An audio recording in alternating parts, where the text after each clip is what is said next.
جونو جروف اور جادوئی جنگل گہرے سرسبز جنگل میں جہاں اونچے درخت آسمان کو چھوتے اور پتے ہوا میں جھومتے ایک لمبی اور خوبصورت جروف جونو رہتی تھی۔ جونو بہت دوستانہ تھی اور اسے جنگل کی سیر کرنا اور درختوں کی اونچی شاخوں سے جونو جروف اور جادوئی جنگل گہرے سرسبز جنگل میں جہاں اونچے درخت آسمان کو چھوتے اور پتے ہوا میں جھومتے ایک لمبی اور خوبصورت جروف جونو رہتی تھی۔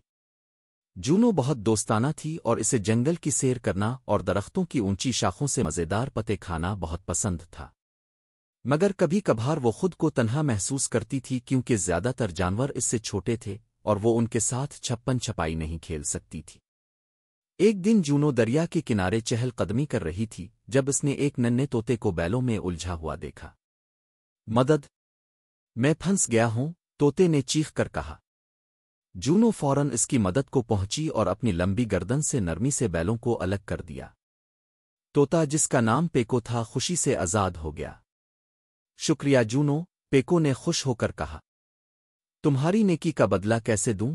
جونو نے مسکرا کر کہا، میں بس اپنے جنگلی دوستوں کے ساتھ مزید مزے کرنا چاہتی ہوں۔ پیکو نے خوشی سے پر پھڑپھڑائے اور بولا، میرے پیچھے آؤ، میرے پاس تمہارے لیے ایک خاص جگہ ہے۔ پیکو نے جونو کو جنگل کے ایک خفیہ کونے میں پہنچایا جہاں ایک جادوئی کھیل کا میدان تھا۔ یہاں بندر بیلوں پر جھول رہے تھے، ہاتھی پانی میں کھیل رہے تھے اور خرگوش لکڑیوں پر کود رہے تھے۔ سب سے مزے کی چیز ایک اونچا سلائڈ تھا جو خاص طور پر جونو کے لیے تھا۔ جونو خوشی سے پھسلنے لگی، بندروں کے ساتھ جھولنے لگی اور خرگوشوں کے ساتھ ہنستی رہی۔ اب جونو کبھی تنہا محسوس نہیں کرتی تھی۔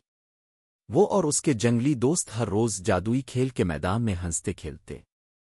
جنگل ہمیشہ ان کی ہنسی اور خوشی سے گونجتا رہتا اور جونو جانتی تھی کہ وہ اب کبھی اکیلی نہیں ہوگی۔